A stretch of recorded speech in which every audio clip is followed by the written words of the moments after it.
রহমতুল্লাহি ওয়া বারাকাতুহু। ইন্নাল হামদালিল্লাহ নাহমাদুহু ওয়া নাস্তাঈনুহু ওয়া নাস্তাগফিরুহু ওয়া নাউযু বিল্লাহি মিন শুরুরি আনফুসিনা ওয়া মিন সাইয়্যাতি আমালিনা। মান ইয়াহদিহিল্লাহু ফালা মুদিল্লা লাহু ওয়া মান ইউদ্লিল ফালা হাদিয়া লাহু। ওয়া আশহাদু আল লা ইলাহা ইল্লাল্লাহু ওয়াহদাহু লা শারীকা লাহু ওয়া আশহাদু আন্না মুহাম্মাদান আবদুহু ওয়া রাসূলুহু সাল্লাল্লাহু তাআলা আলাইহি ওয়া আলা আলিহি ওয়া সাহবিহি ওয়া সাল্লামা তাসলিমান কাসীরা। अम्मा बाद फ़क़द क़ाल इमामुल बुख़ारी रहमहुल्लाहु ताला बाबु इग़्तिसालिस साइम व बल्ला इब्न उमर रज़ियल्लाहु अन्हुमा सौबन फ़अल्क़ा अलैहि व हुवा साइम व दख़ल अश-शा'बी अल-हम्माम व हुवा साइम व क़ाल इब्न अब्बास रज़ियल्लाहु अन्हुमा ला बा'स अन यतत्तअम अल-क़िद्रा अव अश-शय्य व क़ाल अल-हसन ला बा'स बिल-मदमदति व तबर्रुद लिस-साइम वक़ाल इब्न मसूद रज़ियल्लाहु अन्हु इज़ा काना यौमु सौमि अहदिकुम फलयुस्बिह दहीनन मुतरज्जिला। वक़ाल अनस रज़ियल्लाहु अन्हु इन्न ली अब्ज़न अतक़हमु फ़ीहि व अना साइम व युज़करु अनिन नबी सल्लल्लाहु अलैहि वसल्लम अन्नहु इस्ताका व हुवा साइम। वक़ाल इब्न उमर रज़ियल्लाहु अन्हुमा यस्ताकु अव्वलन नहारि व आखिरहु व ला यबलगु रीक़ह। वक़ाल अताउन इन इज़्दादा रीक़हु ला अक़ूलु युफ़्तिर। वक़ाल इब्न सीरीन रहमहुल्लाहु ताला ला बा'स बिस्सिवाकि रतब क़ील लहु तामुन क़ाल वल माउ लहु तामुन व अंता तमज़मज़ु फ़ी बिही वलम यर अनसुन वल हसन व इब्राहिम बिल कुहल लिस्साइमि बासन। सम्मानित दीनी भातृमंडলী, আল্লাহ রাব্বুল আলামিনের প্রশংসা এবং প্রিয় নবী মুহাম্মদ রাসূলুল্লাহ সাল্লাল্লাহু আলাইহি সাল্লামের ওপর সালাত ও সালামের পর আজ জুমাবার 3রা রজব 1443 হিজরি মোতাবেক 4 ফেব্রুয়ারি 2022 আমাদের ধারাবাহিক আলোচনা সহিহুল বুখারীর কিতাবুস সিয়াম, সিয়ামের বা রোজার পর্ব থেকে পর্ব নম্বর 5। আজকে ইনশাআল্লাহ তাআলা সংক্ষেপেই দর্শ শেষ হবে, কারণ তার আগে আমাদের আরও কিছু প্রোগ্রাম ছিল যা দেখলেন। তো ইনশাআল্লাহ তাআলা ঘণ্টাখানেকের মধ্যেই আমাদের দর্শ শেষ হয়ে যাবে। আল্লাহ যেন তৌফিক দান করেন আমাদের সঠিক কথা বলার, ভালো কথা বলার, ভালো কথা জানার, ভালো কথা শোনার এবং মেনে চলার। আল্লাহ রাব্বুল আমাদেরকে আমলের, ইলমের এবং দাওয়াতের যাবতীয় কল্যাণমূলক কাজের তৌফিক যেন দান করেন। ইমাম বুখারী রাহিমাহুল্লাহর অধ্যায় নম্বর 25 বলছেন বাবু ইग़তিসালিস সাইম। এই অধ্যায় হচ্ছে রোজাদারের গোসল করা সম্পর্কে। সাইম রোজাদার ব্যক্তি সিয়াম অবস্থায়, রোজা অবস্থায় গোসল করতে পারে কি না? কারণ গোসল করলে শরীরে লোমকূপ আছে। লোমকূপ তো বুঝেন যে প্রত্যেকটা লোমের শেকড়ে ছিদ্র আছে, তো লোমকূপ দিয়ে কিছু তো পানি ভিতরে ঢুকছে, তো এতে কি রোজার কোনো ক্ষয়ক্ষতি হবে? তারপরে যখন গোসল করছে নাকে পানি ঢুকছে, মুখে পানি ঢুকছে, তো এতে কি রোজার ওপর কোনো খারাপ প্রভাব পড়বে, যাতে রোজা দুর্বল অথবা ভেঙে যাওয়া এমন কিছু হবে? না, কিছু হবে না। এই মর্মে বেশ কিছু আসার নিয়ে এসছেন, অর্থাৎ সাহাবাই কেরামদের উক্তি, তাবেঈনদের উক্তি, সালাফদের উক্তি, আমল, আর তারপরে কয়েকটি হাদিস নিয়ে এসেছেন। বলছেন ইমাম বুখারী রাহিমাহুল্লাহ তাআলা বাবু ইग़তিসালিস সাইম। এই অধ্যায় হচ্ছে রোজাদারের গোসল করা সম্পর্কে। তিনি কথা বললেন না জায়েজ নয়, কখনো তিনি বলে দিয়েছেন অধ্যায়ে, তাতে থেকে হুকুম জানা গেছে, আর কখনো বলেননি। আপনাদেরকে যেন বলছেন পাঠককে, শ্রোতাকে, যে তোমরা সামনে যা কিছু আসছে তাতে দেখো এর হুকুম যে কি প্রমাণিত হয়। বলছেন ওয়াল্লা ইবনে উমর রাদিয়াল্লাহু আনহুমা সাওবান।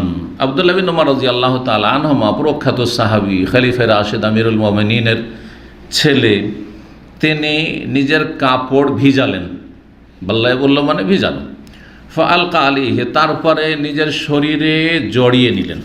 তাহলে ভিজা কাপড় শরীরে জড়িয়ে নেওয়া, এটি হচ্ছে সাহাবীর আমল।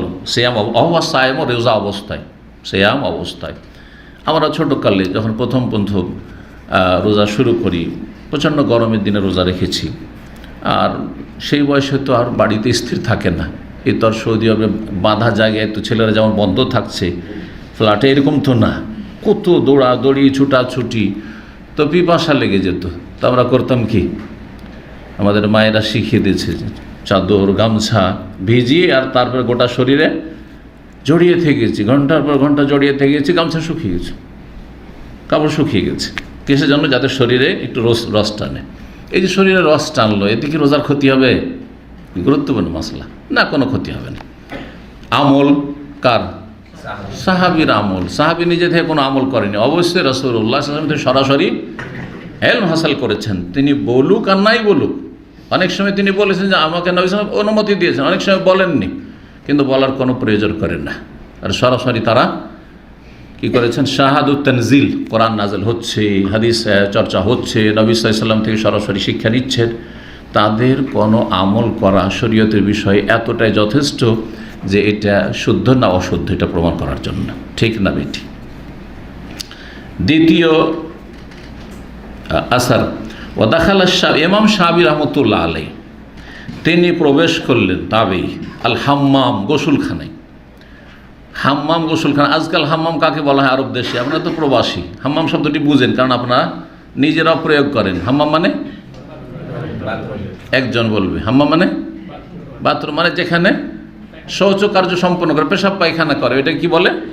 হাম্মাম। কিন্তু আসলে এটা পরের প্রয়োগে, এটা হাম্মাম মানে এটা হয় না। হাম্মাম শব্দটি হা মিম মিম থেকে, হামিম মানে হচ্ছে গরম পানি, অসুকুমান হামিমা, আল্লাহ করা বলছেন জাহান্নামীদের কি করা হবে? উত্তপ্ত গরম পানি পান করানো হবে। তো হাম্মাম এমন এক জায়গা যেখানে গরম পানির ব্যবস্থা থাকে, সহজ ভাষায় বুঝেন, এটা হচ্ছে শাব্দিক অর্থ। প্রাচীন যুগে, এর আগেও বলেছি মনে হয়, প্রাচীন যুগে করা হয়তো কি, মুসাফিরদের জন্য বিভিন্ন যে মুসাফিরখানা থাকতো, যেখানে গোসলখানার ব্যবস্থা থাকতো। উটের পিঠে মানুষ সফর করছে, ঘোড়ার পিঠে সফর করছে, গাধার পিঠে সফর করছে, মাসের পর মাস, সপ্তাহের পর সপ্তাহ সফর করছে, কয়েকদিন গোসল করার প্রয়োজন হবে না? কোথায় গোসল করবে? বাইরে। তো গোসলখানার ব্যবস্থা করা আছে, সেখানে গরম পানির ব্যবস্থা আছে, গোসল করো, কোথাও হয়তো ফি সাবিলিল্লাহ, আর না হলে কোথাও পয়সা দিয়েছি। এই হচ্ছে হাম্মাম। ওখান থেকে এখন যেহেতু গোসলখানাগুলি ওই বাথরুম পেশাব পায়খানার জায়গার সাথে হয়ে গেছে, যার ফলে নাম পড়ে গেছে কি, সবটা মিলে হাম্মাম পড়ে গেছে। হাম্মাম পড়ে গেছে। আজকাল যেখানে শৌচকার্য পেশাব পায়খানা সম্পূর্ণ করে সেখানে গোসলখানার ব্যবস্থা আছে না, জন্য এই জন্য এখান থেকে এই নামটা পড়েছে। কিন্তু আসলে হাম্মাম মানে হচ্ছে এমন গোসলখানা যেখানে গরম পানির বন্দোবস্ত আছে। ওয়াসাইম, রোজা অবস্থায় ইমাম শাফি রহমতুল্লাহ আলাইহি হাম্মামে গোসলখানায় প্রবেশ করেছেন, গোসল করেছেন। ওয়াকাল ইবনে আব্বাস, আব্দুল্লাহ ইবনে আব্বাস রাদিয়াল্লাহু তাআলা প্রখ্যাত সাহাবী বলছেন, লা বাসা ইয়াতাতাআমাল কিদরা বিশাইয়া, কোনো আপত্তি নেই, লা বাসা লা হারাজ, কোনো অসুবিধা নেই, যদি কোনো ব্যক্তি কি করে, হাঁড়ি থেকে পাত্র যে পাক শাকের পাত্র, হাঁড়ি, তরি তরকারি পাক হচ্ছে, কিদার মানে হাঁড়ি, সহজ ভাষায় হাঁড়ি বলেন না আপনারা? জি। তো হাঁড়ি থেকে যাতে তরি তরকারি রয়েছে সেখান থেকে স্বাদ গ্রহণ করে, তথা আমা মানে স্বাদ গ্রহণ করা, তাজা ওয়াকা, স্বাদ গ্রহণ করা। আবিশাইয়া, অথবা কোনো কিছু একটু জিভাতে দিয়ে দেখে, যেটা লোনা, লবণটা হইল না, লবণ কম হলো না বেশি হলো, একটু টেস্ট করা। মিষ্টি জাতীয় কিছু খাবার পাক করছে, মিষ্টিটা হয়েছে না, কম আছে না, বেশি হয়ে গেল, দেখি একটু টেস্ট করে, করে না? মহিলারা সারা বছর তো করে, কিন্তু রমজানে সিয়াম অবস্থায় বা অন্য কোনো সিয়াম অবস্থায় ফরজ হোক নফল করা যাবে কি না? উত্তর কি? জায়েজ। কিন্তু অনেকেই এটাকে নাজায়েজ মনে করে। আরে রোজা অবস্থায় আছে তো জিভাতে দেখো তো ঝোল জিভাতে দিয়ে দেখছে, জায়েজ। মিষ্টি সুজির সেমাই পাক করছে, মিষ্টি হইল কি হইল না দেখি একটু জিভাতে দিয়ে, অসুবিধা নেই, জায়েজ। কিন্তু গিলবে না, কি করবে? যে থুথুটা বা মিষ্টির স্বাদটা পেল, জিভাই কিন্তু স্বাদ গ্রহণ করে, স্বাদ গ্রহণ কিন্তু পেট করে না, পেট তো শুধু খায় আর হজম করে, পাকস্থলী আছে। যদি আল্লাহ জিভা আর নিয়ামত, কত বড় নিয়ামত, জিভার নিয়ামত কেড়ে নেন, অথবা জিভাতে যে স্বাদ আছে, জ্বরের অবস্থায়, করোনার অবস্থায়, তিক্ত অভিজ্ঞতা, যারা করোনা এফেক্টেড হয়েছেন, কোনো স্বাদ পান না, গন্ধ পান না, স্বাদও পান না, হয়তো জ্বরের অবস্থায় কিছু স্বাদ লাগে না। মহিলারা গর্ভধারণ অবস্থায়, পেটে বাচ্চা থাকা অবস্থায় সব পানি আর পানি, ওই জন্য টক বেশি করে খায়, ঝাল বেশি করে খায়, দেখি একটু স্বাদ পাওয়া যায় কিনা। আল্লাহু আকবার, আল্লাহ কত বড় নিয়ামত। কত বড় নিয়ামত। ফাবি আইয়া আল্লাহ রব্বিকুমা তুকাজ্জিবান, আল্লাহর কোন কোন নিয়ামতকে অস্বীকার করে, মাথা থেকে পা পর্যন্ত।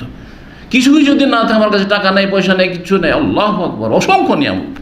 জিবার নিয়ামত কেড়ে নিলে খেয়ে দিয়ে কিছুই স্বাদ পাবেন না, পেটে ঢুকাচ্ছেন কিছুই স্বাদ পাচ্ছেন না। জিবার নিয়ামত কেড়ে নিলে কথা বলতে পারছেন না, জিবাতে বাকশক্তি আছে, বাকশক্তি আছে, আল্লাহ।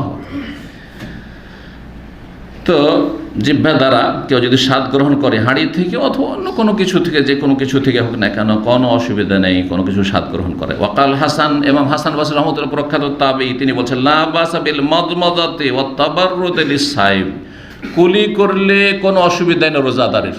রোজা অবস্থায় কুলি করেন, কুলি করলে সবগুলো পানি কি ফেলা সম্ভব না? ভিতরে কিছু পানি থাকবে, অবশ্যই কিছু পানি থাকবে। ওই পানিগুলো তো আস্তে আস্তে ধীরে ধীরে কণ্ঠ নালী দিয়ে বা খাদ্য নালী দিয়ে নামছে না, ভিতরে পেটে নামছে, তো কি রোজা ভঙ্গ হয়ে যাবে?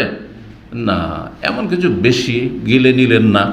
আর এমনিতে কিছু যেটুকু রস আছে পানি কুলি করার পরে সেটুকু একটু একটু নামছে, কোনো অসুবিধা নেই। অত্যাবরোধ এবং নিজেকে ঠান্ডা করা, প্রচণ্ড গরমের সময় শরীরকে ঠান্ডা করা, আমরা এটাও করেছি। ঠান্ডা পানিতে, পুকুরে, নদীতে নেমে গেছি ঘন্টার পর ঘন্টা, এমনিতেই রোজা অবস্থায় কী করেছি? ডুবে থেকেছি, সাঁতার কাটছি, ডুবে থেকেছি, গলা পর্যন্ত ডুবিয়ে রেখেছি, নাক পর্যন্ত ডুবিয়ে রেখেছি। কেন? ঠান্ডাটা গ্রহণ করার জন্য, তারপর ঠান্ডা হওয়ার জন্য, ঠান্ডা হওয়ার জন্য বেশি পানিতে গিয়ে ডুবে থেকেছি, কারণ অল্প পানি তো গরম হয়ে যাবে। জায়েজ। ওয়াকাল ইবনে মাসউদ, সাহাবী আব্দুল্লাহ ইবনে মাসউদ রাদিয়াল্লাহু তাআলা আনহু বলছে, ইযা কানা ইয়াউমু সাওমি আহাদিকুম, তোমাদের সিয়ামের দিন যদি হয়, রোজা অবস্থায় আছো, ফালইউসবিহ দাহিনান মুতারাজ্জিলান, সেই সিয়াম অবস্থায় তুমি তেল মাখতে পারো। দহন মানে তেল, দহন মানে হচ্ছে তেল, যে কোনো তেল মাখা, তাদাহান। যদি আজকাল দহন বলা হচ্ছে আপনার সুগন্ধি ব্যবহার করা, জি আরবরা বলছে, কিন্তু আসলে যে কোনো তেল, দহনুল উদ বলা হচ্ছে। তো আসলে উদ আগর কাঠ, সেই কাঠ থেকে যে তেলটা বেরোয় ওইটা হচ্ছে দামি আতর, সেজন্য দহনুল উদ বলা হয়। কিন্তু আসলে দহনুল মানে হচ্ছে তেল, জাইতুন মানে যাবে তখন দহন তেল। তো দাহিনান, তেল মালিশ করা গোটা শরীরে, তেল মাখলে লোমকূপ দিয়ে একটু একটু করে তেল ঢুকতে পারে কিনা ভিতরে, কোনো অসুবিধা নেই, তেল যাচ্ছে ভিতরে, সমস্যা নেই। আচ্ছা, চিরুনি করতে পারে কিনা?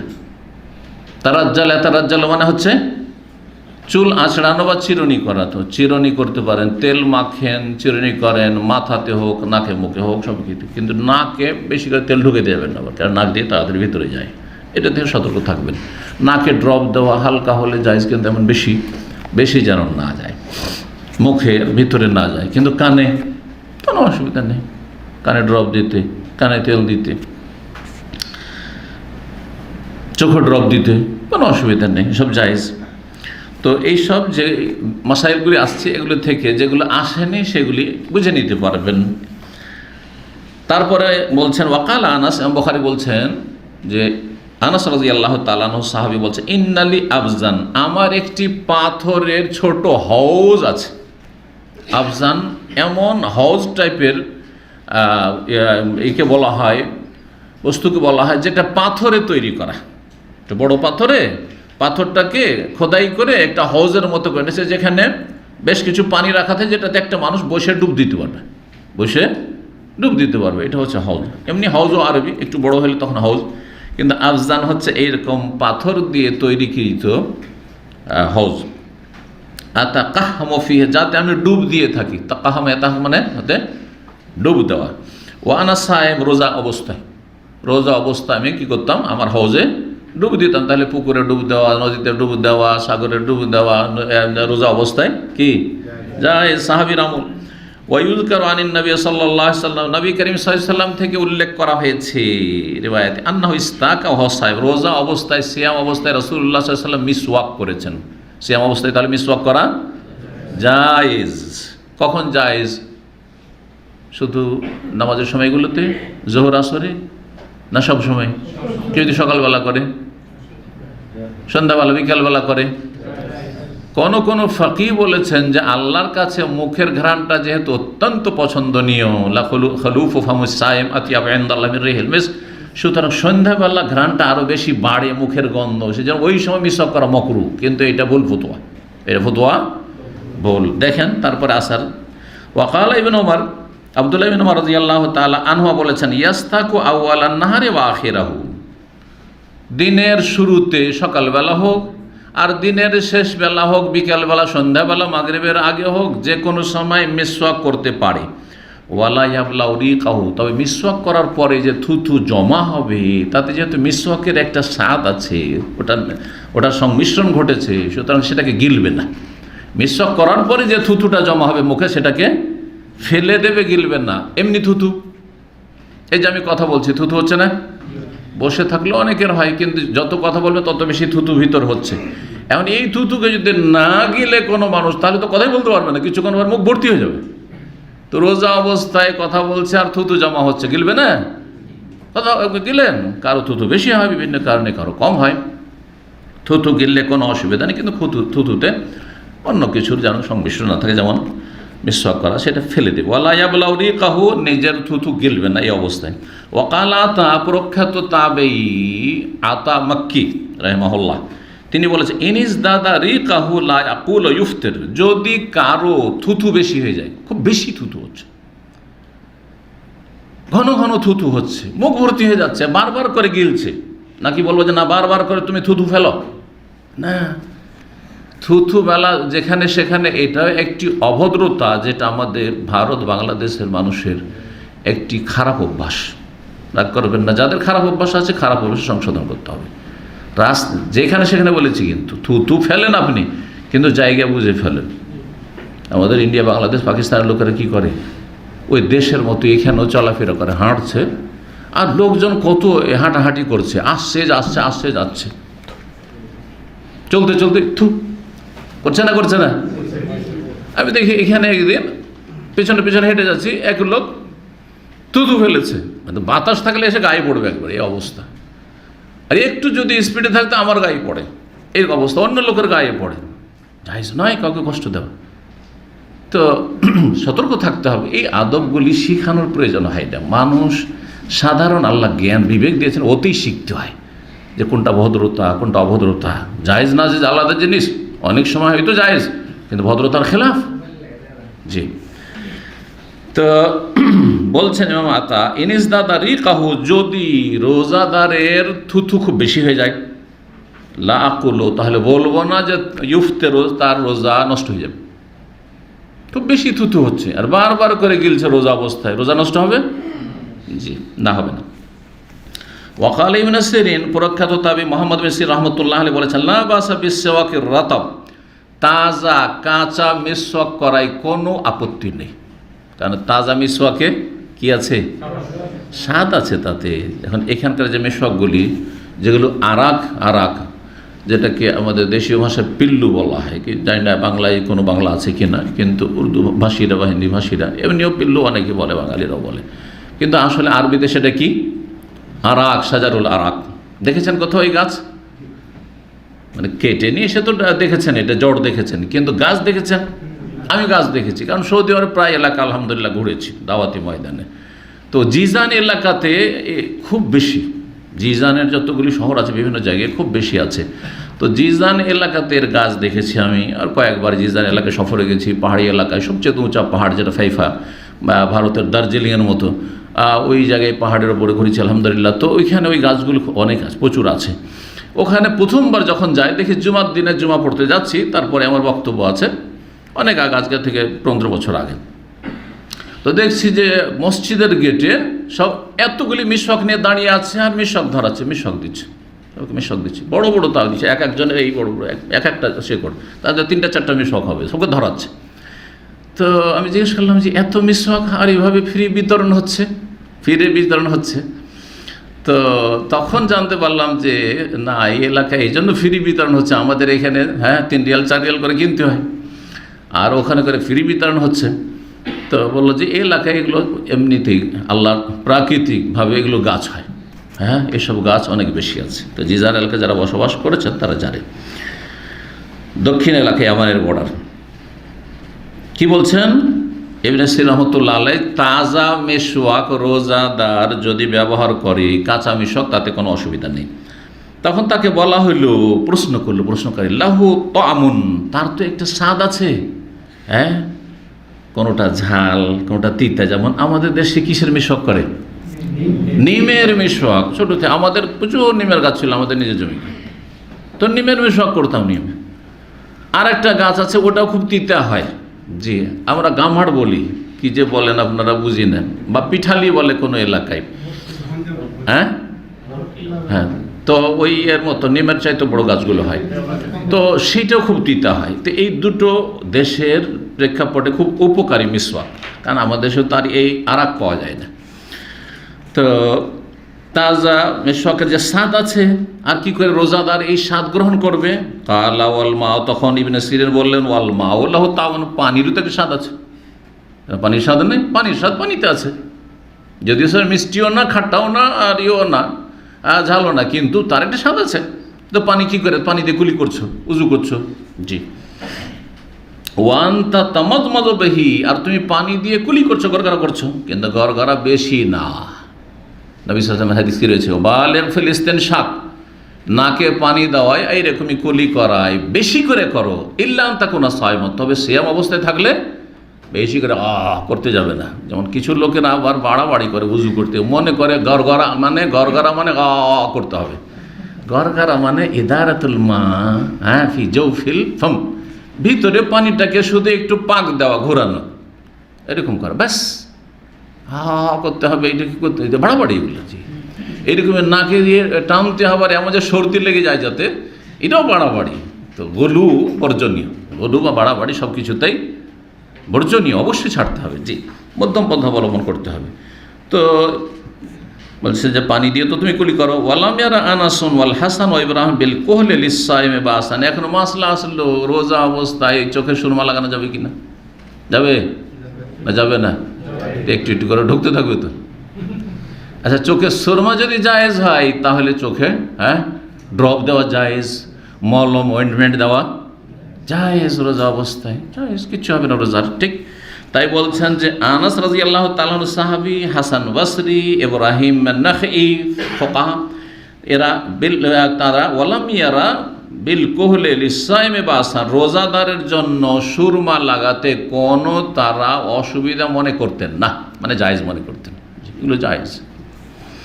তো এতক্ষণ এই আসারগুলি হয়ে গেল। এখন হাদিস নম্বর 1930।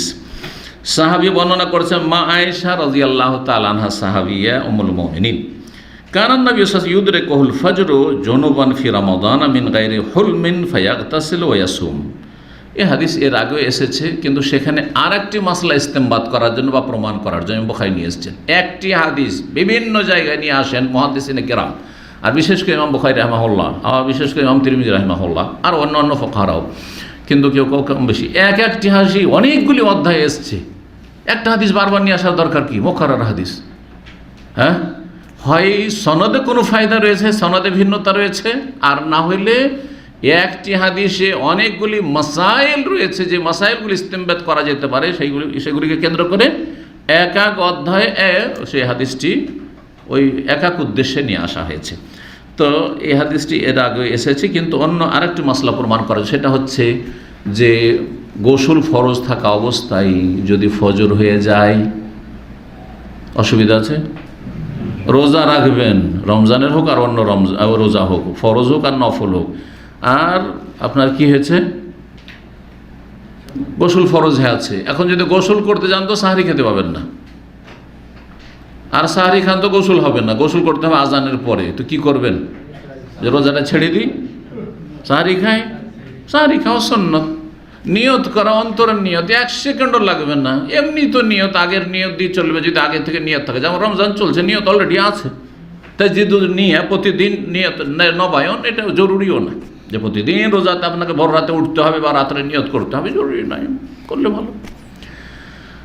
তো রোজার নিয়ত করে নিলেন, সাহারি খেলেন, আর তারপরে তখন গোসলের টাইম থাকলে গোসল করলেন, আর না হলে আজান হয়ে গেল, আজান একামতের মাঝখানে আপনি গোসল করে নেন, আর গোসল করার পরে তখন মসজিদে যান। সূর্য ওঠানো হারাম, জামাত ছাড়া, জামাত সঠিক মতে ওয়াজিব, যদিও মাসলা ইখতিলাফ রয়েছে সুন্নাত মুআক্কাদা না ওয়াজিব, কিন্তু সঠিক হচ্ছে যে ওয়াজিব ফরজ। সুতরাং জামাতে যেন অবহেলা না হয়, চেষ্টা করবেন যে আজান ইকামতের মাঝখানে আপনার গোসল শেষ হয়ে যায় আর সূর্য মোটেই না ওঠে, কারণ সূর্য উঠিয়ে দিলে সালাত কবুল হবে না, কারণ সালাতের সময় শেষ। একমাত্র যেই ব্যক্তি মুত্তার নিরুপায় ভুলে গেছে অথবা অনিচ্ছাকৃত ঘুম চলে এসছে, ঘুম এমন চেপেছে যে উঠতে পারেনি, কিন্তু শখ করে যদি শুয়ে থাকে, জীবনে অ্যালার্ম লাগাবে না আর বলছে আমার ঘুম ভাঙে না, চলবে? প্রতিদিন আল্লাহর কাছে আসামি, চরম অপরাধী সেই ব্যক্তি। জি, তো ওখানে ওই মাসলা প্রমাণ করা হয়েছে, এখানে আরেকটি মাসলা প্রমাণ করবে। সেটা কি দেখেন, মা আয়েশা রাদিয়াল্লাহু আনহা বলছেন নবী সাল্লাল্লাহু আলাইহি সাল্লামের কি হতো, ইউদরিকুল ফজর জুনুবান ফি রমজান, রমজান মাসে ফজর তার হয়ে যেত জুনবি অবস্থায়। জুনবি অবস্থা মানে গত সপ্তাহে বলেছি গোসল ফরজ থাকা অবস্থায়, গোসল ফরজ থাকা অবস্থায়, বড় নাপাকির অবস্থায়। যখন গোসল ফরজ হয়, বড় নাপাকি কি দিয়ে দূর করতে হয়? গোসল দিয়ে। আর ছোট নাপাকি ওযু দিয়ে। হ্যাঁ, আর গোসল আর ওযুর বিকল্প কি? বাতিল তায়াম্মুম। গোসল আর ওযুর বিকল্প হচ্ছে পানির বিকল্প কি? মাটি। মাশাআল্লাহ, তাহলে ফেকা বুঝতে লেগেছেন একটু করে আপনাদের, মাশাআল্লাহ। তো ফজর পেয়ে যেত রাসূলুল্লাহ সাল্লাল্লাহু আলাইহি ওয়াসাল্লামকে রমজান মাসে জুনুবান, জুনবি অবস্থা, মানে গোসল ফরজ থাকা অবস্থা। ফজর হয়ে গেছে, সাহরি টেরি খেয়েছেন, ফজর হয়ে গেছে, এখন গোসল করা হয়নি, আজান দিয়ে দিয়েছেন ফজর মুয়াজ্জিন। এই যে নবী সাল্লাল্লাহু আলাইহি ওয়াসাল্লামের গোসল ফরজ হইতো, এটা কিসের বলছে? মিন গায়রে হলমিন, সেটা স্বপ্নদোষ ছিল না। তাহলে গোসল ফরজ যে হয় বা বড় নাপাকি হয় দুই কারণে, একটি হচ্ছে স্বপ্নদোষ, কিন্তু নবী সাল্লাল্লাহু আলাইহি ওয়াসাল্লামের সেটি কি ছিল না? স্বপ্নদোষ ছিল না। কি ছিল তাহলে? আরেকটা, সেটা হচ্ছে স্বামী স্ত্রী মেলন সহবাস। জি হ্যাঁ, দুটোকেই তাহলে দুই অবস্থাতে জনবি বলা হয়। নবী করিম সাল্লাল্লাহু আলাইহি ওয়াসাল্লাম সম্পর্কে এর আগে বলেছি যে তার স্বপ্নদোষ, কারণ স্বপ্নদোষের ক্ষেত্রে শয়তানের কার্যক্রম থাকে, সুতরাং শয়তান থেকে আল্লাহ রাব্বুল আলামিন তাকে হেফাজতে রেখেছিলেন। ওয়ালাকিন্নাল্লাহ আ'আনানি আলাইহি ফাআসলাম, আল্লাহ আমাকে বিশেষ সাহায্য করেছেন শয়তানের বিরুদ্ধে, জিনদের অনিষ্টের বিরুদ্ধে, সুতরাং ফাআসলাম, আমি তাদের থেকে নিরাপদ থাকি। ফাআসলামা দুটি ব্যাখ্যা, একটি হচ্ছে আমি তার থেকে মানে শয়তানের অনিষ্ট থেকে থাকি সুরক্ষিত, সহি সালামত। ফাআসলাম মানে কোনো সালিমান, সহি সালামত থাকি। আরেকটি তাফসীর হচ্ছে ফাআসলাম, সুতরাং আমার সাথে যে জিন নিযুক্ত কারিন সে ইসলাম কবুল করেছে। কথা বুঝতে পেরেছেন? তাহলে আরেকটা হাদিসের দিকে ইঙ্গিত করা হয়েছে এখানে, প্রত্যেকের সাথে একটা করে কি আছে? কারিন, জিন আছে। কারিন মানে একবারে ঘনিষ্ঠ সঙ্গী। কালা কারিনহু রব্বানা মা তাগাইতুহু, এই যে সূরা কাফে যে আল্লাহ দুইবার করে কারিনের কথা বলেছেন, অন্য আয়াতে রয়েছে ফাবিসাল কারিন। জি হ্যাঁ, তো এই কারিন ঘনিষ্ঠ সঙ্গী, এই ঘনিষ্ঠ সঙ্গী যে একটা আছে যে ভালো কাজের হুকুম দেয়, রিশতা, আর এক হচ্ছে জিন যে সবসময় কি করে? ওয়াসওয়াসা দিতে থাকে, খারাপ কাজের জন্য প্ররোচিত করতে থাকে। তো নবী করিম সাল্লাল্লাহু আলাইহি সাল্লামকে সাহাবীরা বলে, ইয়া রাসূলুল্লাহ, আপনার সাথেও কারিন আছে? বলছে হ্যাঁ, আমার সাথেও আছে, কারণ আমি তো মানুষ। তো প্রতিটি মানুষের সাথে কারিন রয়েছে, ঘনিষ্ঠ সঙ্গী রয়েছে জিন, কিন্তু তোমাদের ক্ষতি করতে পারে, তোমাদেরকে বিভ্রান্ত করতে পারে, তোমাদের দিন দুনিয়ার ক্ষেত্রে সে তোমাদের খারাপই করতে পারে, কিন্তু ওয়ালাকিন্নাল্লাহ আ'আনানি আলাইহি, আমাকে আল্লাহ তার বিরুদ্ধে সাহায্য করেছেন। ফাআসলাম, সুতরাং সে কি হয়ে গেছে? কি মুসলমান হয়ে গেছে। মুসলমান হলে তাহলে তো ভক্ত, আর কেন ক্ষতি করবে, তাই না?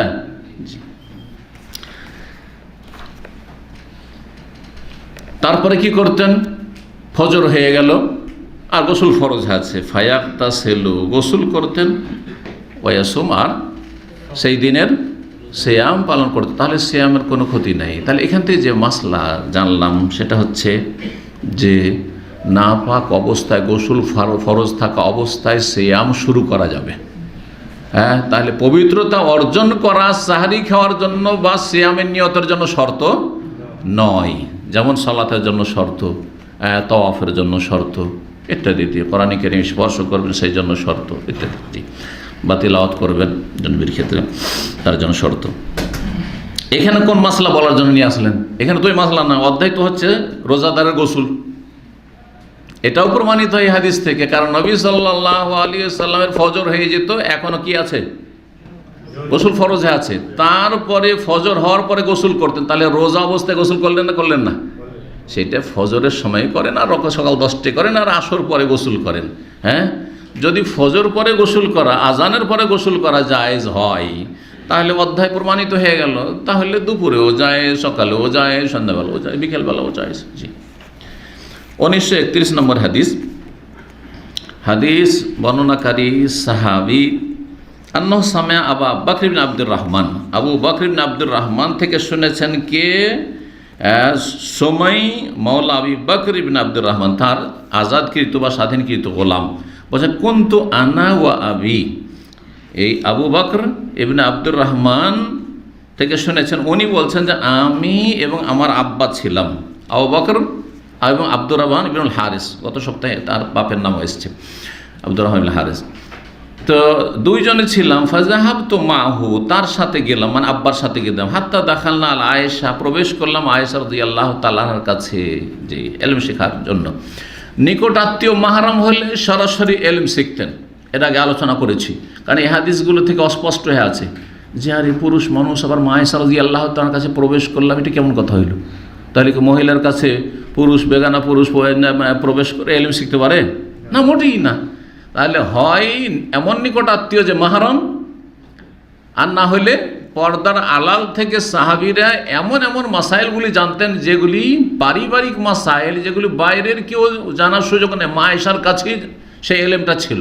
আর সবচেয়ে বেশি এলেম মা আয়েশা রাদিয়াল্লাহু তাআলার কাছে অন্য অন্য বিবিদের তুলনায় উম্মাহাতুল মুমিনিনের বেশি ছিল। ঘরের মাসাইল কী করে জানবেন?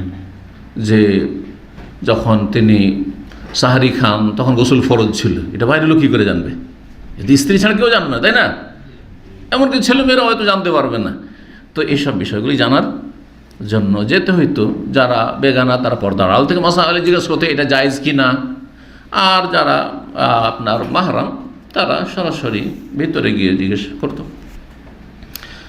আয়েশা রাদিয়াল্লাহু তাআলার কাছে প্রবেশ করলাম। হাত্তা দাখালনা আলা আয়েশা রাদিয়াল্লাহু আনহা কালা, তিনি বলেন আশহাদু, আমি সাক্ষী দিচ্ছি, আলা রাসূলিল্লাহ, রাসূলের সম্পর্কে, ইন কানা লা ইউসবিহু জুনুবান, ইন কানা আসলে ছিল ইন্নাহু কানা, মুখাফফাফ হয়েছে আরবি গ্রামারে।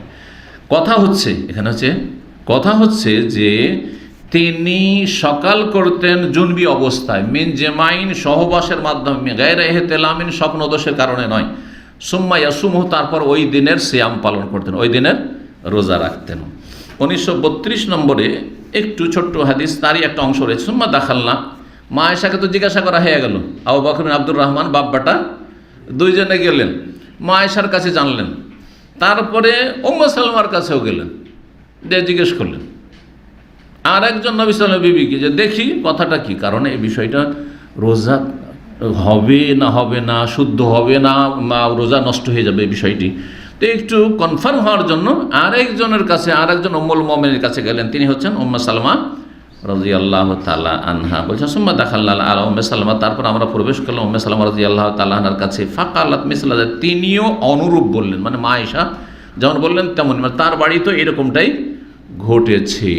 জি, তাহলে বোঝা গেল যে একটি মাসলা, এখান থেকে আরেকটি মাসলা, আসল মাসলা তো হয়ে গেল যে কি না পাক অবস্থায়, গোসল ফরজ থাকা অবস্থায় রোজা ধরা যাবে, মানে শুরু করা যাবে। আর একটা মাসলা সেটা বলে দিই, সেটা হচ্ছে যে কোনো মাসলাই যদি দ্বিধাগ্রস্ত থাকেন, একজন আলেমকে জিজ্ঞাসা করেও আপনার তৃপ্তি হচ্ছে না, তো আরও অধিক কনফার্ম হওয়ার জন্য একাধিক আলেমকে জিজ্ঞাসা করা প্রয়োজনে জায়েজ। প্রয়োজনে, কথাটা আমার মনে হয় প্রয়োজন হলে জায়েজ, কিন্তু খামাখাতে জায়েজ নয়। আপনার স্বাভাবিক হচ্ছে দেখি 5 টাকা টেস্ট করে, যেমন আমাদের এক ছাত্র ভাই সম্পর্কে আমাকে আরেকজন দায়ী বলছে, জানেন সে ওই লোক যে মশলাটা জিজ্ঞাসা করেছে না, ও আমাকেও জিজ্ঞাসা করেছে, আপনাকেও জিজ্ঞাসা করেছে, আর জানতে পারলাম বিশ্বসূত্রে ওই 6 জনকে জিজ্ঞেস করেছে। এটা জায়েজ নয়, এটা ভুল কথা। মানে আপনার বিশ্বাসী হচ্ছে না, আপনার 6 জন লাগছে জিজ্ঞেস করে একটা মশলা, এটা কোনো কথা হইল?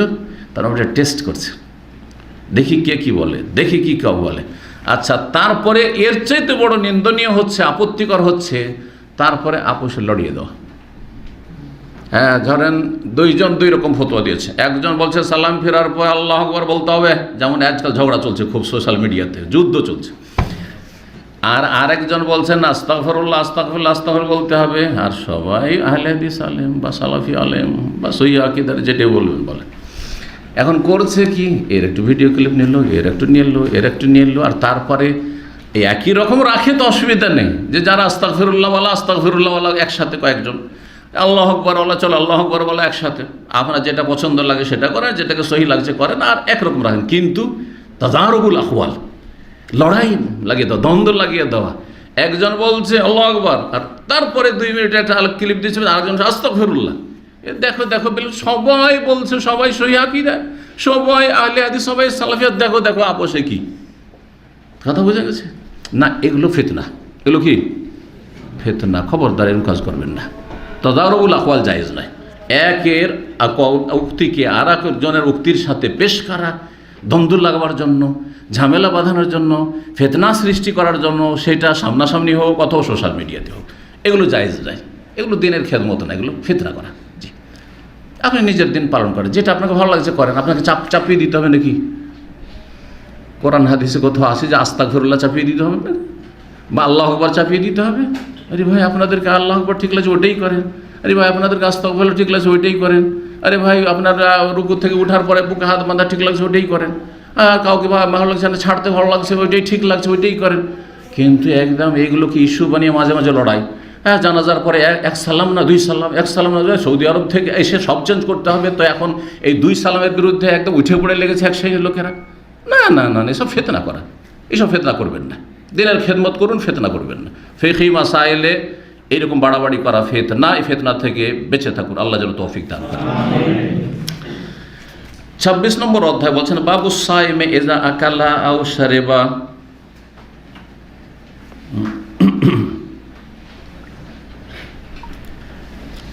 বলছেন ইমাম বুখারী রাহিমাহুল্লাহ, বাবু সাইমে ইজা আকালা আও শারিবা নাসিয়ান। এই অধ্যায় হচ্ছে রোজাদার সম্পর্কে, যদি ভুলে গিয়ে পানাহার করে নেই, ভুলে গেছিল, মনেই নেই যে রোজা আছে, আর পেট ভরে খাবার খেয়ে নিয়েছে, আর বড় তৃপ্তির সাথে পুরো কয়েক গ্লাস পানি খেয়ে নিয়েছে, অসুবিধা আছে?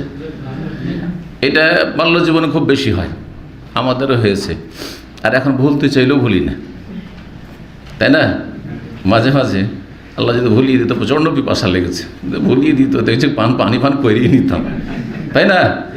মন চাইতে পারে, কিন্তু তাও হয় না। ভুলবেন না, কারণ এমন অভ্যাস হয়ে গেছে, সিয়াম পালন করে রোজা রেখে আর বলছেন না, কিন্তু ছোটরা খুব ভুলে। জি, তো যদি কেউ ভুলে গিয়ে পানাহার করে নেয়, তো তার রোজা হবে না হবে না? হবে, কারণ ইচ্ছা করে করেনি সে, ইচ্ছা করে সে করেনি। কিন্তু ইচ্ছা করে যদি খায়, ইচ্ছা করে পান করে, রোজা নষ্ট করে, রোজা ভঙ্গকারী বিষয়। যদি কেউ ইচ্ছা করে বীর্যপাত করে, রোজা হবে? হবে না। আর যদি কারো স্বপ্নদোষ হয়, একদিন রোজাতে 2-3 বার স্বপ্নদোষ, ঘুমাইলি স্বপ্নদোষ। যুবকদের অনেকের রোগ আছে, বেশি হলেই রোগ। সকালবেলা ঘুমিয়েছে, তখনও স্বপ্নদোষ, আবার জোহর পর শুয়েছে, আবার স্বপ্নদোষ। হইতে পারে না? পারে না। রোজা নষ্ট হয়ে যাবে? কোনো কিছু নষ্ট, কেন নষ্ট হবে না? এইটাতে নষ্ট হবে না স্বপ্নদোষে, আর ওইটাতে নষ্ট হবে বীর্যপাত করলে। কেন? একটা ইচ্ছাকৃত আর একটা অনিচ্ছাকৃত। ঠিক বলছেন ওয়াকালা আতা, প্রখ্যাত তাবেঈ আতা রাদিয়াল্লাহু তাআলা রাহিমাহুল্লাহ বলেছেন, ইনস্তান সারা, যদি কেউ নাক পরিষ্কার করে, নাকে পানি দিল, ফাদাখালাল মাউ ফি হালকিহি, আর তারপরে পানি, নাকে পানি দিতে গিয়ে তার খাদ্যনালীতে, হলকে, খাদ্যনালীতে কি করেছে? পানি চলে গেছে। সেটা ইচ্ছা করে নয়, অনিচ্ছাকৃত চলে গেছে। হ্যাঁ, হঠাৎ করে চলে গেছে, ও ভাবতে পারে যে পানি চলে যাবে। আমরা পুকুরে আর নদীতে সাঁতার দিতে গিয়ে কত যে পানি খেয়ে নিয়েছি। হ্যাঁ, নতুন নতুন সাঁতার শিখি, আর রোজাও আছি, আর কত যে পানি, ঢক করে ভিতরে পানি চলে গেছে, এরকম গেছে, রোজা হয়ে যাবে। কিন্তু ইচ্ছা করে কেউ যদি ডুবে ডুবে পানি খায়, কেউ তো দেখতে পাচ্ছে না, তাহলে তো কাজ হবে না। আল্লাহর জন্য ইল্লা সিয়াম ফাইন্নাহু লি, পানির তলায় আল্লাহর জন্য রোজা, সেই জন্য লাখ টাকা দিলেও পানির তলায় ডুবেও আমি পানি খাবো না। জি, যদি পানি ঢুকে পড়ে খাদ্যনালীতে লা বাসা বিহি ইন লাম ইয়াবলিগ, সে যদি থামতে না পারে তাহলে তাতে কোনো আপত্তি নেই, কিন্তু থামতে পারলে ইচ্ছা করে পানি ঢুকানো যাবে না। ধরেন নাকে পানি দিয়েছে আর তারপরে নাক ঝেড়ে ফেলবে, কিন্তু সে নাক ঝেড়ে ফেললো না, টান দিল, পানি তো যেতে পারে, তাহলে ভুল কাজ করলো, তাহলে রোজা নষ্ট হবে। ওয়াকাল হাসান বাসরি বলছেন ইন দাখালা হালকাহু যুবাবু ফালা শাইআ আলাইহি, যদি রোজাদারের খাদ্যনালীতে কোনো মাছি ঢুকে পড়ে, হঠাৎ করে মুখটা খুলে আছেন আর মাছি ঢুকে গেল, হয় মাঝে মধ্যে এরকম হয়, আল্লাহ না করে হয় কি না হয়, ঢুকে গেল আর পেটে চলেই গেল মাছি, আর ঘুরে আসলো না মাছি, তাহলে রোজা নষ্ট হয়ে যাবে?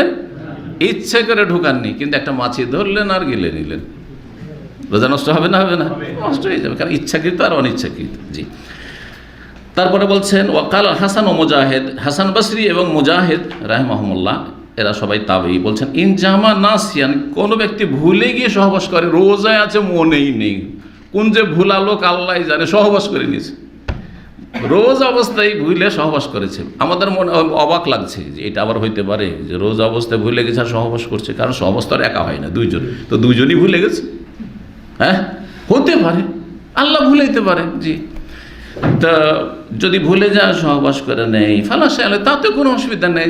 পানাহার ভুলে যেমন কেউ খাবার খেলে পানি পান করলে যেমন রোজা নষ্ট হবে না, ঠিক তেমনই ভুলে গিয়ে যদি সহবাসও করে নেই তাতে রোজা নষ্ট হবে না, কিন্তু যখনই মনে পড়বে তখনই সরে পড়তে হবে কি না? অবশ্যই। জি, তারপরে গ্লাসে পানি খেয়েছেন, 2 ঢোক 3 ঢোক খাওয়া হয়েছে বা সবটা প্রায় হয়ে গেছে, 1 ঢোক পানি শুধু গ্লাসে লাগানো আছে, ওই সময় মনে পড়ে গেল, তো কি করতে হবে? আরে এতটা যেন খেয়ে ফেলেন, তো এইটুকু রেখে লাভ কি? চলবে না, যায় না, রোজা নষ্ট, ওইটুকুতে রোজা নষ্ট হয়ে যাবে। জি, নষ্ট। একটা ভাত মুখে থেকে গেছে, সাথে সাথে উগলে ফেলেন যখনই মনে পড়েছে। জি, হাদিস 1933 নম্বর হাদিস বর্ণনাকারী আবু হুরায়রা রাদিয়াল্লাহু তাআলা আনহু, তিনি বলছেন যে নবী সাল্লাল্লাহু আলাইহি ওয়াসাল্লাম বলেছেন ইদা নাসিয়া, কোনো ব্যক্তি যদি ভুলে যায়, ফাআকালা, সুতরাং সে খেয়ে নিল, ওয়াশারিবা, পান করে নিল, পানাহার করে নিল, ফালিয়ুতিম্মা সাওমা, তাহলে কি করবে? রোজায় অবস্থায় আছে, রোজাটাকে পূর্ণ করো, কন্টিনিউ করো। জি, কেন? বলছে ফাইন্নামা আতামাহুল্লাহু সাকা, কারণ আল্লাহ খাওয়িয়েছেন, আল্লাহ তাকে পান করিয়েছেন, কারণ সে ইচ্ছা করে এটা করেনি, আল্লাহর পক্ষ থেকে তার জন্য যাক আল্লাহ করিয়ে দিয়েছে, তার কোনো দোষ নেই। জি, সুতরাং কোনো অসুবিধা নেই। 27 নম্বর অধ্যায়ে বলছেন বাবু সেওয়াকি রতাবে ওয়ালিয়াবেসিল ইসসাইম, রোজাদারের জন্য কাঁচা এবং শুখা মিশওয়াক, 2 রকমের মিশওয়াক জায়েজ। এর আগে যদিও আলোচনা সামান্য চলে এসছে, ওই বিষয়ে হাদিস 2-3টি এসছে। ওয়ায়ুজকারু আমির বিন রাবিয়া, তবে আমির বিন রাবিয়া থেকে উল্লেখ করা হয়েছে, কাল তিনি বলেন রাআইতুন নবী সাল্লাল্লাহু আলাইহি ওয়াসাল্লাম, সাহাবী তাহলে আমির বিন রাবিয়া, তিনি বলছেন যে আমি নবী সাল্লাল্লাহু আলাইহি ওয়াসাল্লামকে দেখেছি ইয়াস্তাক ওয়া সায়েম মালা উহসি ওয়া আউদ, অগণিতবার, অসংখ্যবার, মালা উহসি ওয়া আউদ, আমি গণনা করতে পারবো না যে কতবার, বহুবার বলতে পারেন, অগণিতবার, বহুবার আমি রাসূলুল্লাহ সাল্লাল্লাহু আলাইহি ওয়াসাল্লামকে সিয়াম অবস্থায় মিসওয়াক করতে দেখেছি, 1বার 2বার নাই। ওয়াকাল আবু রাবিয়া রাদিয়াল্লাহু তাআলা আনহু বলেন নবী সাল্লাল্লাহু আলাইহি ওয়াসাল্লাম থেকে, লাউলা নাশুক আলা উম্মতি, আমার উম্মতের জন্য আমি যদি ভারী কঠিন না মনে করতাম, লা আমার তহম বিসওয়াক ইনদা কুল্লি ওযু, প্রত্যেক ওযুর সময় তাদেরকে মিসওয়াক করতে বলতাম। তো প্রত্যেক ওযুর সময় মিসওয়াক করা সুন্নাত না? তো নবী সাল্লাল্লাহু আলাইহি ওয়াসাল্লাম তো বলেছেন, কিন্তু এখানে তো বলছেন না, যদি কষ্টকর না মনে করতাম তাহলে বলতাম, তার মানে আমি বলিনি মিসওয়াক করতে। নেগেটিভ অর্থ বুঝেন, একটা হচ্ছে ইতিবাচক অর্থ, আর একটা নেতিবাচক অর্থ। আমি যদি আপনাদের জন্য কষ্টকর না মনে করতাম তো আমি মাগরিব পর্যন্ত আলোচনা চালাইতাম, তার মানে কি? মাগরিব পর্যন্ত আলোচনা চালাবো না, নাকি চালাবো? চালাবো না, কারণ কষ্টকর। তাই নবী সাল্লাল্লাহু আলাইহি ওয়াসাল্লাম বলছেন যে আমি যদি কষ্টকর না মনে করতাম আমার উম্মতের জন্য, তাহলে প্রত্যেক ওযুর সময় কি করতে বলতাম? মিসওয়াক করতে বলতাম। তো হুকুম করেছেন কি নবী সাল্লাল্লাহু আলাইহি ওয়াসাল্লাম? হুকুম করেন। তারপরে যে বললেন যে সুন্নাত, কেমন কথা হইল? কি ব্যাখ্যা করবেন এই হাদিসের? একটা শব্দ এখানে উজ্জ্ব আছে, শরিয়া পড়া লোকেরা, লা আমার তহম বিসওয়াকে, ব্যাখ্যায় হাদিসের ইশরাহ হাজাল হাদিস, আব্দুল হাফিজ আব্দুল আজিজ, ইয়াল্লাহ, লা আমার তহম বিসওয়াকে, হাল আলিল আসওয়াক সুন্নাহ আও লাইসা বিসুন্নাহ ইনদা কুল্লি সালাত আও ইনদা কুল্লি ওযু? সুন্নাহ। নবী সাল্লাল্লাহু আলাইহি ওয়াসাল্লাম লাউলা আন আশুক্কা আলা উম্মতি লামারতুহুম বিসওয়াক মা আমারা রাসূলুল্লাহ বিসওয়াক ইযান কিফ মাদাম মা আমারা লাইসা বিসুন্নাহ। হ্যাঁ জায়েজ আছে, হ্যাঁ জায়েজ জায়েজ আছে না, সুন্নাত আছে। হ্যাঁ লা আমারতুহুম বিসওয়াকি ওজুবান কারুত, বুঝা গেছে? লা আমারতুহুম বিসওয়াকি ওজুবান, যদি আমার উম্মতের জন্য কষ্টকর না মনে করতাম তাহলে আমার উম্মতকে প্রত্যেক উজুর সাথে, অন্যের রাতে প্রত্যেক সালাতে আগে কি করতে বলতাম? মিসওয়াক করতে বলতাম। ওজুবান অপরিহার্য হিসাবে, বাধ্যতামূলক। কিন্তু বাধ্যতামূলক ওয়াজিব করলাম না, সুন্নতটা থাকলো। এবার বোঝা গেছে? এই একটা শব্দ এখানে উজ্জ মানতে হবে, লা আমারতুহুম ওজুবান। জি, ওয়াজিব করেননি, তবে সুন্নাত আপন জায়গায় ঠিক আছে, কারণ নবী সাল্লাল্লাহু আলাইহি ওয়াসাল্লাম করেছেন এবং উৎসাহিত করেছেন। জি, ওয়ায়ুরবা নাহু আন জাবির ওয়া যায়েদ বিন খালিদ। আর এইরকমই বর্ণনা করা হয়েছে জাবির রাদিয়াল্লাহু তাআলা থেকে, যায়েদ বিন খালিদ থেকে, নবী সাল্লাল্লাহু আলাইহি ওয়াসাল্লাম থেকে, ওয়ালাম ইয়াখুসসাস সাইমা মিন গায়রিহি, রোজাদার আর রোজাদার নয়, এই দুই শ্রেণীর মানুষের মাঝে পার্থক্য করেননি। যে প্রত্যেক উজুর সময়, প্রত্যেক সালাতের সময় মিসওয়াক করা কঠিন না হলে ওয়াজিব করে দিতাম, এটা সবার জন্য, রোজা অবস্থায় আর রোজা না থাকা অবস্থায়। তাহলে বোঝা, রোজা অবস্থায় মিসওয়াক কি করা যাবে? করা যাবে, তাজাও করা যাবে, কারণ নবী সাল্লাল্লাহু আলাইহি ওয়াসাল্লাম ভেঙে দেননি যে শুকা করিও তাজা করিও না বলেছেন। তাহলে বোঝা গেল জায়েজ। জি, এইরকম মোজার মশাতে আমি বলেছি, কিন্তু কারণ আমাদের দেশে বাড়াবাড়িছে, মোজা যদি একটু ছিঁড়া থাকে, আরে ছিঁড়া মোজা জায়েজ নয় মশা করা। কিন্তু নবী সাল্লাল্লাহু আলাইহি ওয়াসাল্লাম সবাই ধনী ছিলেন সাহাবারা নাকি? আর সবাই আবার নতুন নতুন মোজা পড়তেন, একটু ছিঁড়লে ফেলে দিতেন, এমন কোনো হাদিস আছে নাকি? না, তখনকার সাহাবাই কেরাম কোনো এখনকার চাইতে বেশি গরিব ছিলেন, অভাবী ছিলেন। তাহলে ছেঁড়া মোজা থাকা স্বাভাবিক। তাহলে ছেঁড়া মোজা সামান্য যদি ছেঁড়া থাকে কোনো অসুবিধা নেই। নবী সাল্লাল্লাহু আলাইহি ওয়াসাল্লাম বলছেন পাতলা হলে করিও না, মোটা হলে করে, বলেছেন। যেমন হানাফি ভাইয়েরা বলে থাকেন না, পাতলাতে চলবে না, মোটা হইতে হবে একদম। হ্যাঁ, কোথাও বলেছেন নবী সাল্লাল্লাহু আলাইহি ওয়াসাল্লাম ভেঙে দিয়েছেন যে দেখো জাওরাব কাপড়ের মোজা, পাতলা হলে চলবে না আর মোটা হলে চলবে না? নিজে থেকে বাড়াবাড়ি কেন ফোকাহাদের? জি, আয়েশা রাদিয়াল্লাহু তাআলা বলছেন, নবী সাল্লাল্লাহু আলাইহি ওয়াসাল্লাম বর্ণনা করে, আস-সিওয়াকু মাতহারাতুল লিল ফাম, মিসওয়াকের উপকারিতা। বলছেন যে মিসওয়াক হচ্ছে মুখের জন্য পবিত্রতার মাধ্যম। মাতহারাতুন যদি পড়েন তাহলে ওর মানে হবে সাবাবুন লিত্তহর, লিত্তাহারা, পবিত্রতা। মুখকে কি করে? পরিষ্কার পরিচ্ছন্ন পবিত্র রাখে। কি মিসওয়াক? মিসওয়াক করলে কি হয়? মুখটা পরিষ্কার পরিচ্ছন্ন এবং পবিত্র থাকে। মাতহারাতুল ফাম। আর এটাকে মিথহারাতুনও পড়া হয়েছে, যদিও মশহুর হচ্ছে মাতহারাতুন। জি, সাবাবুন লিত্তাহারা বা লিত্তথির। আর মিথহারাতুন ইসিম আলা, তাহলে এর অর্থ কী হবে? আলা মানে মাধ্যম, মানে যন্ত্র। তো মুখকে মিসওয়াক হচ্ছে মুখকে পবিত্র বা পরিষ্কার পরিচ্ছন্ন রাখার কি মাধ্যম। জি হ্যাঁ, মারদাতুল রব, এবং সেটা হচ্ছে রব আল্লাহ রব্বুল আলামিনের সন্তুষ্টির মাধ্যম। হ্যাঁ, সন্তুষ্টির কারণ, সন্তুষ্টির উপায়।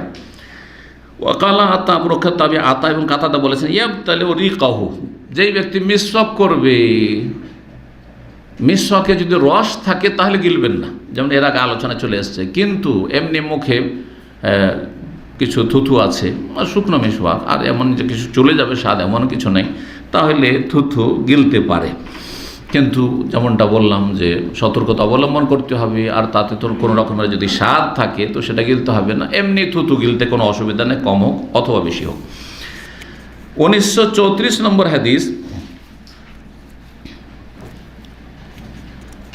হমরান রাদিয়াল্লাহু তাআলা আনহু তিনি বলছেন রাহিমাহুল্লাহ, তিনি রাআইতু উসমান, তিনি ছিলেন উসমান রাদিয়াল্লাহু তাআলা আনহু, তৃতীয় খলিফা আমিরুল মুমিনিন, স্বাধীনকৃত গোলাম। তো উসমান রাদিয়াল্লাহু তাআলা আনহুকে আমি দেখলাম, তাওয়াদ্দা, ওযু করলেন, ফাআফরাগা আলা ইয়াদাইহি সালাসান, নিজের দুই হাতে তিনবার করে পানি ঢাললেন। পানি ঢাললেন, আফরাগা ঢালা। তাহলে হাত প্রথম কি করলেন? কবজি পর্যন্ত ধুইলেন, যেটা সুন্নত প্রথম। সুম্মা মাদমাদা, তারপরে কুলি করলেন। ওয়াস্তান সারা, নাকে পানি দিয়ে নাক পরিষ্কার করলেন। সুম্মা গাসাল ওয়াজহ সালাহ, তারপরে মুখমণ্ডল তিনবার করে ধৌত করলেন, তিনবার উত্তম। সুম্মা গাসালা ইয়াদাহুল ইউমনা ইলাল মিরফাকে সালাহ, তারপরে ডান হাত কনুই সহ ধৌত করলেন তিনবার। সুম্মা গাসালা ইয়াদাহুল ইউসরা ইলাল মিরফাক সালাসান, তারপরে বাম হাত কনুই সহ ধৌত করলেন তিনবার। সুম্মা মাসাহা বিরাসিহি, তারপরে মাথার মাসে করলেন। হাত তারপরে আপনার মুখমণ্ডল, এগুলো হচ্ছে 3 বার, কিন্তু মাসার ক্ষেত্রে একবার। মাসা যদি কেউ 3 বার করে বলে বেদাত, বাড়াইলি বেদাত। জি। সুম্মা গাসালা রিজালহুল ইউমনা সালাসান, তারপরে ডান পা ধৌত করলেন 3 বার, টাকনা সহ হইতে হবে। সুম্মাল ইউসরা, তারপরে বাম পা 3 বার, তাহলে পাও 3 বার ধোয়া উত্তম। সুম্মা কালা, তারপরে রায়তু রাসূলুল্লাহ সাল্লাল্লাহু আলাইহি ওয়াসাল্লাম তাওয়াদ্দা নাহওয়া উযুই হাযা, আমি রাসূলুল্লাহ সাল্লাল্লাহু আলাইহি ওয়াসাল্লামকে দেখেছি আমার এই রকমই ওযু করতে, যেমন আমি ওযু করে দেখাইলাম এই রকমই নবী সাল্লাল্লাহু আলাইহি ওয়াসাল্লামকে ওযু করতে দেখেছি। মানে এইটি হচ্ছে নবী সাল্লাল্লাহু আলাইহি ওয়াসাল্লাম ওযুর বিবরণ বা পদ্ধতি। সুম্মা কালা, তারপরে বলেন মান তাওয়াদ্দা উযুই হাযা, যে ব্যক্তি আমার এই রকম করে ওযু করবে, রাসূল বলেছেন সুম্মা ইউসাল্লি রাকাতাইন, তারপরে 2 রাকাত সালাত আদায় করবে। এই সালাতের নাম কি? তাহিয়াতুল ওযু, ওযুর সাথে সংশ্লিষ্ট ওযু সালামি, যেমন মসজিদ সালামি তাহিয়াতুল মসজিদ, তেমনি ওযু সালামি হচ্ছে 2 রাকাত পড়লে ভালো। এর ফজিলত রয়েছে, এই ফজিলতটা শোনেন। লা ইউহাদ্দিসু নাফসাহু ফীহিমা বিশাই, এই 2 রাকাত সালাত এমন মনোযোগী হয়ে পড়বে, চেষ্টা করে মনোযোগী হয়ে পড়া, যে যাতে দুনিয়ার কোনো কথা যেন না আসে। মানে এমন না যে তার বডিটা শুধু শরীরটা নামাজ পড়ছে, কিন্তু মগজ কোথায় কোথায় ঘুরে বেড়াচ্ছে সারা দুনিয়ায়, হিসাব নিকাশ বিভিন্ন কিছু পারিবারিক সমস্যা সব মগজের কাছে। 2 রাকাত পড়া হয়ে গেল, কিছুই উপলব্ধি করলো না সালাত থেকে, শুধু তার দেহটা নামাজ পড়লো। এরকম নামাজ হবে না, একটু মনোযোগী হয়ে পড়ার চেষ্টা করতে হবে, শয়তানি ওয়াসওয়াসা যথাসাধ্য এড়িয়ে চলার চেষ্টা করতে হবে বা এড়িয়ে সালাত আদায় করতে হবে। এই যদি এইভাবে মনোযোগী হয়ে খুশুর সাথে সালাত আদায় করে 2 রাকাত তাহিয়াতুল ওযু, গফির আলাহু মা তাকাদ্দাম মিন যাবি, তার অতীতের গুনাহগুলি মাফ করে দেওয়া হবে, সাগীরা গুনাহ মাফ করে দেওয়া হবে, কাবীরার জন্য তওবা শর্ত রয়েছে। আর একটি অধ্যায় রয়েছে, ছোট্ট একটি হাদিস বা আসার রয়েছে, আসারগুলি রয়েছে। বাবু কওলিন নবী সাল্লাল্লাহু, এই অধ্যায় হচ্ছে নবী সাল্লাল্লাহু বাণী সম্পর্কে। ইযা তাওয়াদ্দা, যখন ওযু করবে, ফালিয়াস্তানশিখ বিমিনখারিহিল মা, নাকের বাঁশির, মিনখার মানে নাকের বাঁশি, এই যে নাকের বাঁশিতে পানি দেবে, দিয়ে পানি দিয়ে পরিষ্কার করবে। নাকে পানি দিয়ে কী করবে? পরিষ্কার করবে। ইস্তিনশাক মানে নাকে পানি টানা, আর ইস্তিনসার মানে টানার পরে ঝেড়ে ফেলা। জি, এই হচ্ছে পার্থক্য। ইস্তিনশাক কাফ দিয়ে আর ইস্তিনসার রা দিয়ে, দুটোতে পার্থক্য। ওয়ালাম ইউমাইয়িজ বাইনা সাইম ওয়া গায়রিহি, আর নবী সাল্লাল্লাহু আলাইহি সাল্লাম রোজাদার আর যে রোজাদার নাই উভয়ের মাঝে পার্থক্য করেননি। উভয়ে কি করবে? নাকে পানি দেবে, কিন্তু বেশি দেবেন না, যে রোজা অবস্থায় থাকবে বেশি করে টানবেন না, এমনটা না যে ভিতরে চলে যাওয়ার আশঙ্কা থাকে, এমনটা যেন না হয়, যেমন অন্য হাদিসে রয়েছে। ওয়াকাল হাসান, হাসান বাসরি রহমতুল্লাহ বলছেন, লা বাসা বিসাউত লিসাইম ইন লাম ইয়াসিল ইলা হালকিহি, রোজাদার যদি নাকে সাউত মানে হচ্ছে ড্রপ, নাকে কোনো ওষুধ দেওয়া, সাউত তখনকার যুগে নাক দিয়ে ওষুধ দিলে ওটার নাম সাউত।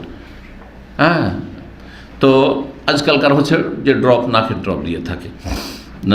তো রোজা অবস্থায় কোনো অসুবিধা নেই। ইনলাম ইয়াসেল, শর্ত হচ্ছে যাতে খাদ্য নালী পর্যন্ত না পৌঁছে, এইখানে না চলে আসে সব, তাহলে একটু সতর্কতায় 1 ফোঁটা 2 ফোঁটা দেবেন, এখন 5-7 ফোঁটা যদি দেন তো চলে যাবে, তাই না? কারণ নাকের বাঁশির সাথে আপনার খাদ্যনালীর ঘনিষ্ঠ সম্পর্ক আছে, একটুতেই স্বাদ পাওয়া যায় কিন্তু। জি পাগল আর কি। সোম্মা কি বলছেন? ইল্লাম এসের হালকাই ওয়াক্তাহিল, আর সুরমাও লাগাতে পারবে, তাহলে চোখেও ব্যবহার করতে পারেন সুরমা বা এই ধরনের জিনিস, ড্রপ। ওয়াকালা তা বলছেন, ইন তামাত মাজা, কেউ যদি কুলি করে, সোম্মা আফরাগা মা ফিহে মিনাল মাই, কুলি করার পরে মুখে যে পানি ছিল সেটা ফেলে দিল, লা ইয়াদুররুহু, তারপরে কোনো ক্ষতি নাই, ইল্লাম ইয়াজদারিদ রিকাহু, যদি তার থুথু সে গিলে ফেলে। কুলি করার পরে পানি রস আছে ভিতরে, আর তারপরে যে থুথু হলো, তো থুথুর সাথে পানি মিক্স হলো, যে পানিটা অবশিষ্ট থেকে গেছে মুখের ভিতরে, কিন্তু কুলি করে ফেলেছে, মনে রাখবেন। তাহলে এটা যদি গিলে কোনো অসুবিধা আছে? কোনো অসুবিধা নেই, সামান্য কিছু। শরীয়তের একটি বিধান শুনে রাখেন, এটা কায়দা নীতিমালা, আল ইয়াসির, হালকা কিছু হইলে এর অনুমতি আছে, হালকা কিছু হইলে অনুমতি আছে। এখান থেকে অনেক মাসাইল ইস্তেমাল করতে পারবেন। তার মধ্যে আপনার স্প্রে, এই যে বডি স্প্রে, এতে সামান্য কিছু অ্যালকোহল আছে। এখন এই স্প্রে, বডি স্প্রে জায়েজ কিনা? শেখ রাহমাহুল্লাহ বলছেন যে অ্যালকোহল হারাম প্লাস নাপাক, খামর মাদক দ্রব্য হারাম এবং নাপাক, কিন্তু আল ইয়াসির ইউফান, হালকা যেহেতু সেজন্য অসুবিধা নেই। সামান্য একটু 1%, 2%, 5% আছে, অসুবিধা নেই। 100-তে 5 শুধু আর 95 হচ্ছে পানি বা পাক জিনিস, তাহলে অসুবিধা নেই, জায়েজ। শাইখ ইবনে হাসান রহমতুল্লাহ আলাই উনিও বলছেন যে স্প্রে ব্যবহার করতে পারবেন, কিন্তু ফতোয়া ভিন্ন একটু। সেটা হচ্ছে তিনি বলছেন যে অ্যালকোহল বা মাদক দ্রব্য হারাম, পানাহার করা হারাম, কিন্তু নাপাক নয়। আর এটাই বেশি মানে যুক্তিসঙ্গত লাগছে, দলিল সম্মত লাগছে। প্রত্যেকটা হারাম যে নাপাক এমন কথা নাই। মাটি খাওয়া হারাম নয়, কেউ যদি বালি খায় হারাম না, পাথর খায় হারাম না, হ্যাঁ, কাশপোটা খাচ্ছে খেয়ে চলে আউযুবিল্লাহ, নোংরা জিনিস না। তো কথা হচ্ছে যে কিন্তু নাপাক কি? নাপাক নয়। তো কথা হচ্ছে অনেক কিছু হারাম কিন্তু নাপাক নয়, অনেক কিছু হারাম কিন্তু নাপাক নয়, যেটা বলতে চাইছি। তো তার মধ্যে হচ্ছে এই আপনার যে বিষয়টি বলছিলাম, কি বলছিলাম, হ্যাঁ হ্যাঁ স্প্রের কথা বলছিলাম, যে স্প্রের কথা বলছিলাম। স্প্রেতে যে অ্যালকোহল থাকছে, অ্যালকোহল হচ্ছে খামর। তো এতে যে এক তো সামান্য আছে সেভেন বাদের ফতোয়া, 2 নম্বর কথা এটা হারাম, মানে পানাহার হারাম, কিন্তু সেটা নাপাক নয়। যখন নাপাক নয়, সুতরাং স্প্রেতে যদি অ্যালকোহল থাকে তো সেটা ব্যবহার কারো শরীরে কাপড়ে জায়েজ, নাপাক হবে না। এবার বুঝতে পেরেছেন? দলিল যদি একটু ইঙ্গিত করে দিই, সেটা হচ্ছে যে নবী সাল্লাল্লাহু আলাইহি সাল্লামের কাছে যখন ওহী নাযিল হলো যে মদ হারাম মদিনায়, তখন অনেকের বাড়িতে বড় বড় মটকা, বড় বড় কলসে কি ছিল, মদ রাখা ছিল। কি করা হলো? সহিহ বুখারী মুসলিম হাদিস রয়েছে, সে মটকাগুলি মাটির ছিল, সবগুলিকে ভেঙে দেওয়া হলো, আর যত মদ ছিল সবগুলিকে বহিয়ে দেওয়া হইল। ফাজারাত ফি সিকাকিল মদিনাতে, মদিনার গলিতে গলিতে মদ বইছিল। তাহলে কত মদ বাড়িতে রাখা ছিল। কারণ আরবরা 1400 বছর আগে মদটা ওই রকমই ছিল যেমন পশ্চিমাদের মদ। এখন মদ ছাড়া আর শুকরের গোস্ত ছাড়া পশ্চিমা ইহুদি না সারা, বিশেষ করে না সারা আছে, খ্রিস্টান আছে, এমন কেউ নেই। মুসলিম ওই দেশে গিয়ে ভেসে যাচ্ছে সেই গুমরাহিতে, ঠিক না? ইল্লা মাশা আল্লাহ, আল্লাহ যাদের হেফাজত করে। তো কথা হচ্ছে যে মদিনার রাস্তাতে বহিয়ে দেওয়া হলো। এই যে রাস্তাতে মদ বহিল, ওই রাস্তাগুলি দিয়ে মুসলিমরা সাহাবায়ে কেরাম সালাত পড়তে যেতেন না, কাপড় পরে যেতেন না, মহিলারা পর্দা করে যেতেন না, তাহলে কাপড়েও মদ লাগার সম্ভাবনা ছিল না। তো মদ যদি নাপাক হইতো তো রাস্তাতে বহাবার অনুমতি দিতেন নবী সাল্লাল্লাহু আলাইহি ওয়াসাল্লাম? হ্যাঁ, যে ভেঙে ফেলে দাও আর বহিয়ে দাও, বলতেন যে না না না এমন জায়গায় ফেলো যে মানুষের গায়ে না লাগে, কাপড়ে না লাগে, বলতেন না? বলতেন না। তাহলে বোঝা গেল যে মদ হারাম কিন্তু নাপাক নয়। জি, বিড়ি সিগারেট হারাম কিনা? হারাম না? জর্দা হারাম, কিন্তু কারো পকেটে যদি বিড়ি সিগারেট থাকে তো পকেটটা নাপাক হয়ে যাবে নাকি? তামাক যদি রাখে, গুল হারাম, খাওয়া হারাম কিন্তু নাপাক তখন নয়। তাহলে বোঝা গেল যে প্রত্যেক হারাম নাপাক নয়। চলেন তারপরে কি বলছেন, অমাজা বাকিয়া ফি ফি বলছেন, হ্যাঁ কি করলেন, আতা বললেন যদি কুলি করে আর তার মুখের গুলি ফেলে দিল, মুখে যে পানি ছিল সব ফেলে দিল, তারপরে থুথুর সাথে যে পানি সামান্য কিছু মুখে আছে সেটাতে গেলে কোনো অসুবিধা নেই। অমাজা বাকিয়া ফি ফি, তার মুখে কি বার আছে, কারণ কুলি করে তো ফেলেই দিয়েছে, সামান্য কিছু আছে। তারপরে বলছে ফাইনিস্তান সারা ফাদাখাল আলমাউ হালকাহুলা বাসালিয়ান্নাহুলা ইয়ামলিক, কোনো ব্যক্তি যদি নাক পরিষ্কার করে, নাকে পানি দিল, আর তারপরে পানি তার খাদ্যনালীতে চলে গেল, অনিচ্ছাকৃত চলে গেল, নাকে পানি দিয়েছিল আর অনিচ্ছাকৃত ভিতরে চলে গেল, না বাসা তাতে কোনো আপত্তি নেই, অসুবিধা নেই, আন্নাহুলা ইয়ামলিক, কারণ সে সেটা নিজের আয়ত্তে রাখতে পারেনি, সেটা তার অনিচ্ছাকৃত হয়েছে, তার ইচ্ছাকৃত এটা হয়নি। কিন্তু ইচ্ছাকৃত কেউ যদি মুখ দিয়ে ঢুকায়, হ্যাঁ, আর পেটে চলে যায়, তাতে যেমন রোজা নষ্ট হবে। ইচ্ছাকৃত নাক দিয়ে টানলো আর ভিতরে চলে গেল খাদ্যনালীতে, তাতেও রোজা নষ্ট হবে। এখানে আজকের আলোচনা শেষ করছি। ওয়া সাল্লাল্লাহু সাল্লাম আলা নবিয়িনা মুহাম্মদ ওয়া আলা আলিহি ওয়া সাহবিহি আজমাইন।